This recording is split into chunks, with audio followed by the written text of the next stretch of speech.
Let me ask you, is there something in your life interfering with your happiness? You know, I've had times where I feel like work and my personal life are just piling on top of me and just crushing me. And I always found that it's best to find a way out of that slump as soon as possible so you can just return to the best version of you.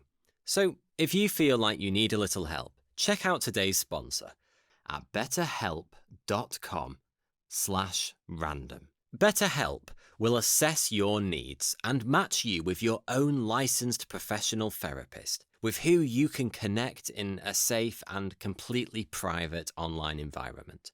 It's not a crisis line and it's not self-help. It's professional counselling done securely online. I want you to start living a happier life today. As a listener, you'll get 10% off your first month by visiting our sponsor at betterhelp.com/random.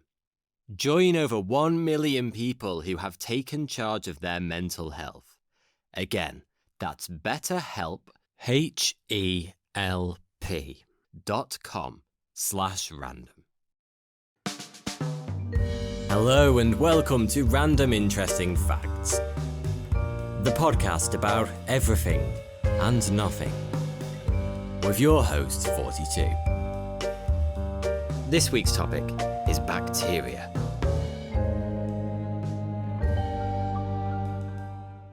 So let's dive right in with fact number 1. You've got a whole world in your belly button. 80% of Earth's vast oceans remained unexplored, with countless species yet to be discovered. NASA's Perseverance rover is searching for life on our closest neighbouring planet. But there's a habitat far closer to home that's teeming with thousands of previously unknown species. It's your belly button, otherwise known as your navel or umbilicus. Bacteria live all over our skin, but for a 2012 study, scientists focused on belly button bacteria because it's a habitat that's usually consistent from person to person. It's a relatively undisturbed environment. You don't usually go shoving ice cream in your belly button. At least I don't. Don't know about you. And most people don't wash their navel as frequently as more exposed parts of the body. And finally, it turns out that we really do like contemplating our navels. People were genuinely intrigued by the idea of investigating what's in there, and the research project provoked wide interest and discussion about bacteria on social media, which was one of the researchers' goals. Wow, what a life goal, encouraging thousands of people on social media to talk about belly button bacteria. Everyone's got to have their place in the world, don't they? Despite the bad press bacteria get, the vast majority of it lives in harmony with us. They don't want to kill us and actually do us a lot of good. Our bodies play host to some 100 trillion good bacteria, many of which live in your gut. We've all seen the adverts for fermented liquid yogurts on the telly designed to make you repopulate your intestines with beneficial bacteria. And not only do we live in harmony with these helpful microbes, but they're actually essential to our survival, helping us digest food and absorb nutrients, and creating several vital vitamins, including folic acid, niacin, and vitamins B6 and B12 inside our intestines. And it doesn't just stop at your stomach. Scientists recently found bacteria on our skin that defends us, such as Staphylococcus, the most common family of bacteria found on the skin, which contains a molecule which inhibits skin inflammation. Bacteria in your blood stops your white blood cells from becoming too aggressive and attacking you. And all of your good bacteria generally keeps the bad bacteria at bay. In a nationwide citizen science project called Bellybutton Biodiversity, scientists got volunteers to swab their navels and send the samples in for analysis. They analysed 66 belly button swabs and found that every single one had a unique bacteria footprint, made up of dozens of different species. In total, they counted 2,368 distinct varieties of bacteria from those 66 samples alone. The average belly button, whatever one of those is, had 66 species of bacteria living in it, with the most varied having 3 times as many as the least. Amongst them, they identified 1,458 species of bacteria that had never been seen before. One man had a type of bacteria that had only ever been found in soil in Japan, a country which he'd never visited. What the hell had he been doing? Another man, who it turned out hadn't washed for several years, yummy, was home to 2 bacteria species that usually live in extreme environments, such as on ice caps and inside thermal vents. After studying the first 25 navels, the scientists were able to predict the bacteria makeup of the subsequent 35 belly buttons. There were 6 species of bacteria that seemed particularly at home in all of the navels, and they found at least one of those 6 were living in more than 80% of the tummy buttons they analysed. And when one of those 6 did appear, it tended to dominate its habitat and was far more abundant than the rarer bacteria. Scientists think these 6 strains have evolved over millions of years to be particularly good at surviving in arid, dark crevices, like your belly button. One of the scientists rather poetically compared our belly buttons to rainforests, explaining that whilst in any given rainforest you might find plant varieties, ecologists can bet on there being a smattering of tree species that dominate, because they've evolved specifically to thrive in that habitat. The next step for these pioneering scientists of belly button research is to work out what these bacteria actually do for us, whether they have a symbiotic relationship with their human host, providing some kind of service for us whilst living rent-free on top of our stomachs, or whether they're just along for the ride. Next up, moment from history.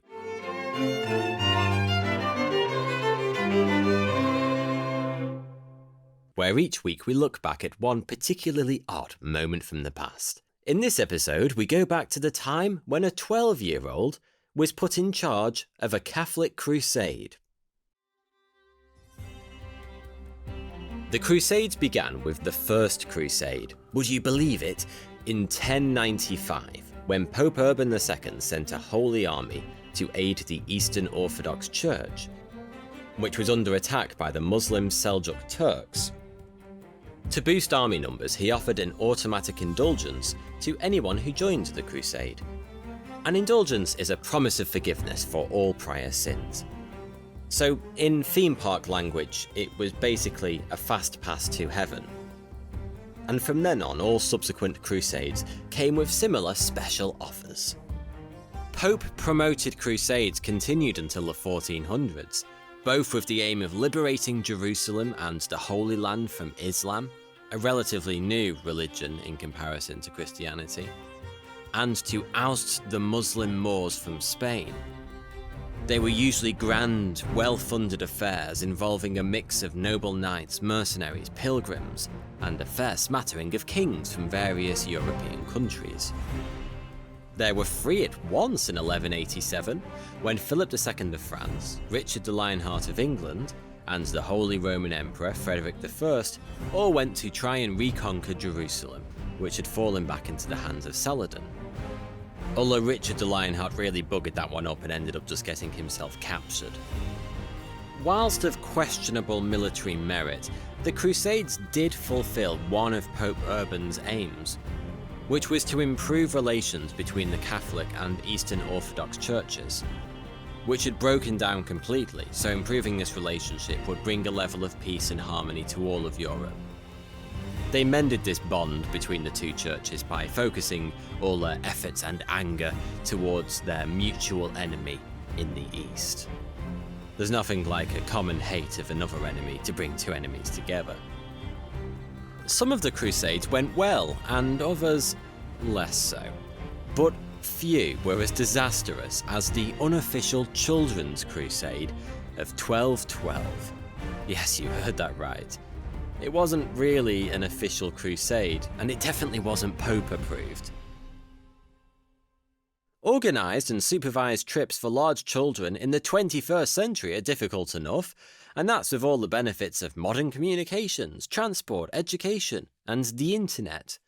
So the chances of an unofficial, unapproved jaunt across Europe by thousands of unaccompanied preteen children going to plan were never going to be high, were they? Even today, children are pretty shit at organising things by themselves. And this was the early Middle Ages, when the chances of knowing what was in the next village were slim to none. But their lack of knowledge, experience, weapons, or even food, yes, they had no food, was made up for by sheer charisma and enthusiasm. It all began in May 1212, when a 12-year-old shepherd called Stephen from a small town near Orleans rocked up in Saint-Denis north of Paris, where King Philip of France was holding court.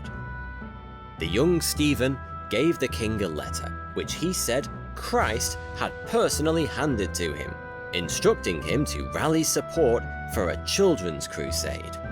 Which all sounds rather lovely until you remember the fact that a crusade is not a party, but stabbing Muslims.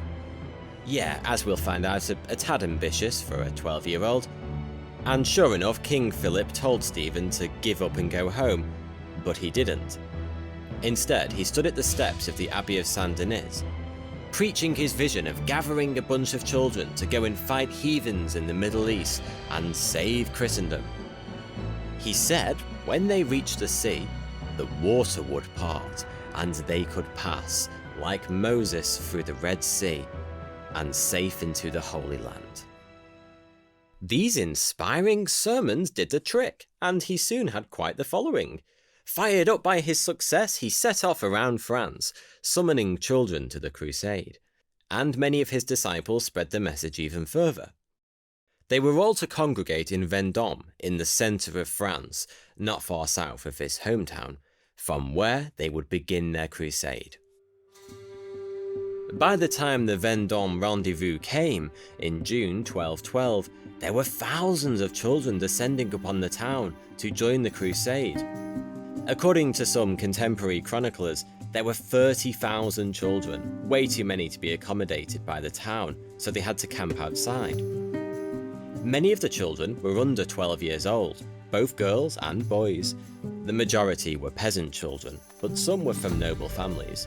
There were a few older pilgrims who tagged along as well, including some priests, who joined just out of piety or pity, perhaps. Others joined in the hope of cadging some free food and gifts, which were being showered upon the young crusaders as they headed south. They set off from Vendôme. Stephen, in typical homebrew cult leader fashion, travelled in far greater comfort than his followers. He had a decorated cart with a canopy to protect him from the sun, whilst almost everyone else had to walk. He was treated like a saint, with locks of his hair and snippets of his clothes collected as precious relics by his followers. But what started out as a happy jaunt soon descended into tragedy. It was an unusually hot summer, they had no food and little water, and depended on the charity of townsfolk for sustenance.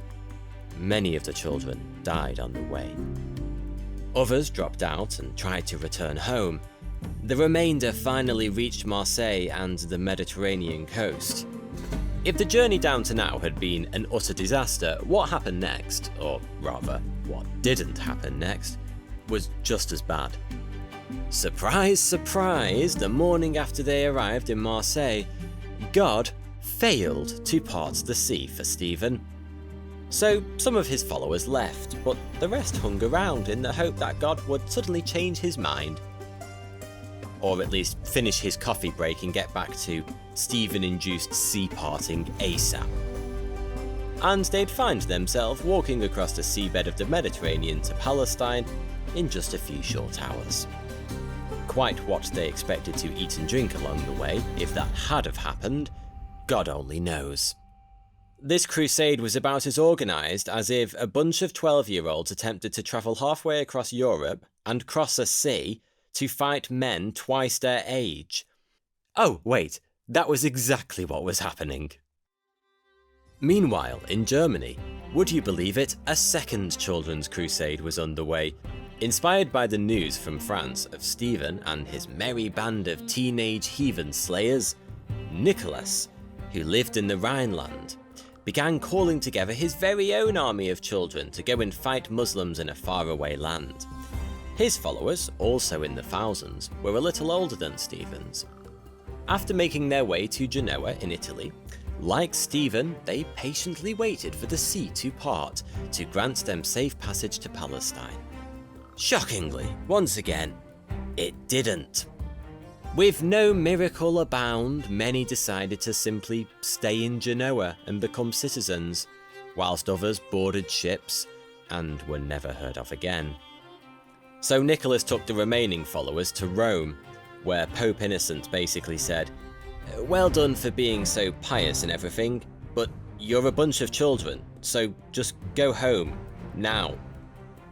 Back in Marseille, the fate of Stephen's faithful followers was hardly better. After a few days of waiting for God to part the sea, Stephen was approached by two local merchants with the fantastic names of Hugh the Iron and William the Pig. Pig and Iron offered to take Stephen and his followers to Palestine for free, just out of the glory of God, and he believed them. In fact, he and his followers eagerly accepted the offer.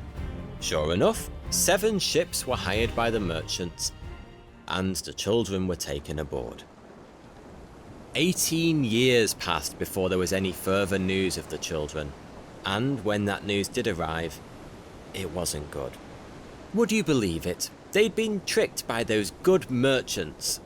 And I thought shady-looking men by the name of Pig and Iron would be upstanding citizens. You never can tell.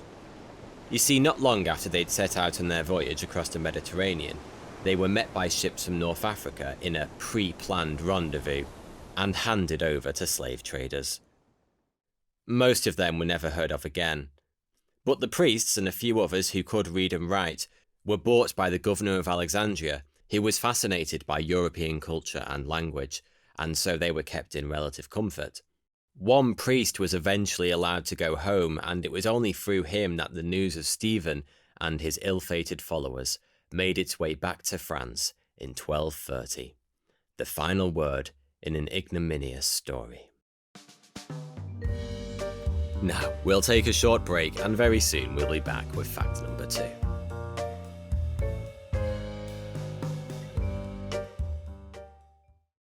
Let me ask you, is there something in your life interfering with your happiness? You know, I've had times where I feel like work and my personal life are just piling on top of me and just crushing me. And I always found that it's best to find a way out of that slump as soon as possible so you can just return to the best version of you. So if you feel like you need a little help, check out today's sponsor at betterhelp.com/random. BetterHelp will assess your needs and match you with your own licensed professional therapist, with who you can connect in a safe and completely private online environment. It's not a crisis line, and it's not self-help. It's professional counselling done securely online. You can send a message to your counsellor anytime, and you'll get timely, thoughtful responses. You can also schedule weekly video or phone sessions, all without having to sit in an uncomfortable waiting room. It's available worldwide, and it's more affordable than traditional offline counselling. Everything you share is confidential. It's convenient, it's professional, and it's affordable. And you can check out their amazing testimonials, which are posted every day on their site. I want you to start living a happier life today. As a listener, you'll get 10% off your first month by visiting our sponsor at betterhelp.com/random. Join over 1 million people who have taken charge of their mental health. Again, that's BetterHelp, HELP.com/random.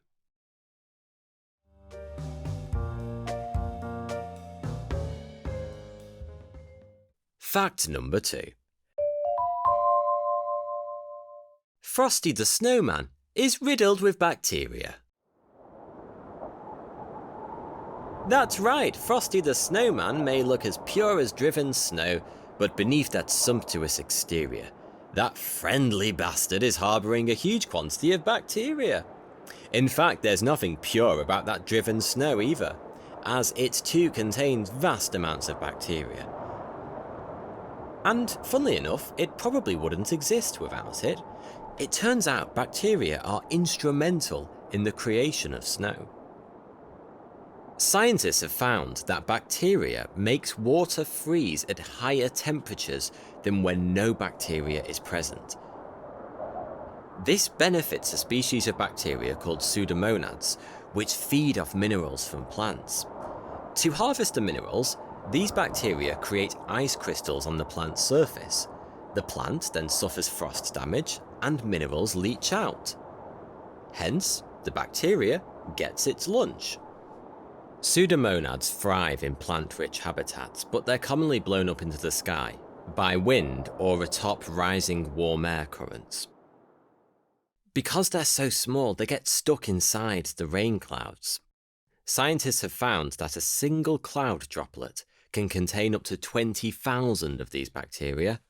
The problem is, for the bacteria, the sky is extremely inhospitable for them. Clouds are cold, nutrient scarce, and exposed to UV light that damages bacteria. So they need to find a way to get back down to Earth ASAP. The quickest way for bacteria to escape clouds is, of course, precipitation. Remember, pseudomonads have a bacteria superpower. They can create ice crystals, and up here in the clouds, that comes in very handy. For the creation of rain and snow, it's essential for tiny particles to be present in the atmosphere. Such particles, called condensation nuclei, provide a surface for water vapour to condense onto. And without them, atmosphere-bound moisture wouldn't turn into droplets. So, with the pseudomonads catalysing the creation of condensation nuclei, ice crystals can form far easier, creating more snow and more rain. And hey presto, the bacteria can finally catch a ride back down to terra firma. In 2008, scientists measured snow samples from around the world, including in France, Montana, the Yukon, and Antarctica, and they found as much as 85% of the particles in snow were bacteria. Yummy! Pseudomonads are already used in artificial snow production and the freezing of some food products, and scientists are even suggesting they may one day be used to control the weather by being sprayed into the atmosphere to bring rain to drought-stricken areas. So, next time you get a face full of snow in a snowball fight, there's a high chance you'll ingest a hefty dose of bacteria along with it. That's not necessarily a bad thing. Pseudomonads are generally harmless to humans, and exposure to harmless bacteria helps us to build a healthy immune system. Still, don't eat yellow snow. The last thing you want is a mouthful of bacteria and someone's piss. Fact number 3. Bacteria are a lot smarter than we think. If you happened upon a film of green slime upon a rock, I doubt you'd give it the time of day. You certainly wouldn't invite it over for dinner. That would be really weird. But maybe that indistinct green goo has much more to offer than you realise, because you could be in the presence of a microbial brain. We've known for a long time that bacteria are masters of surviving. They're able to colonise virtually every environment on the planet. Their ability to quickly adapt to different habitats comes in part from the fact that microbial cells have been around for longer than any other living thing, and they've experienced many changes in environments over the billions of years of their existence. They're blessed with the ability to mutate to survive drastic environmental stresses, and they've learnt to live together in a community called a biofilm.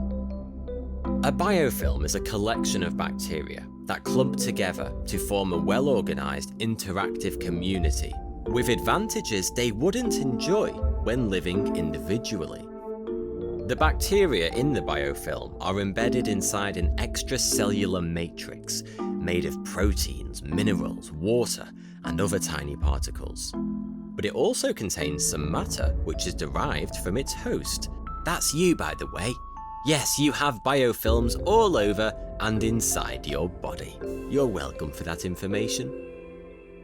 Scientists have recently discovered that the individual organisms inside a biofilm communicate with one another through ion channels, an electronic signaling mechanism that's similar to the way the neurons inside your brain communicate. When a biofilm, composed of hundreds of thousands of bacteria cells, grows to a certain size, researchers discovered that the outer edges of the film, with unrestricted access to nutrients, specifically glutamate, periodically stop growing to allow that glutamate to flow to the center of the biofilm instead, which has no direct access to the nutrients. The messages that control all of this are relayed via electrical signaling, just like a human brain. Not all biofilms are bad. Natural biofilms sit at the bottom of the food chain, sustaining insect larvae and other small invertebrates. Biofilms can be put to good use to solve environmental problems, such as breaking down contaminants from accidental oil spills, or to purify water. In our intestines, it's biofilms that help digest food and release vitamins. Half of all living matter on Earth is probably living inside a biofilm. But some biofilms are extremely problematic. Inside pipes, they cause clogging, corrosion, and contamination. The tooth-rotting plaque in our mouths is a biofilm. And in medical settings, biofilms are a huge headache. Many hospital infections are caused by biofilms, and they have a tendency to become antibiotic resistant.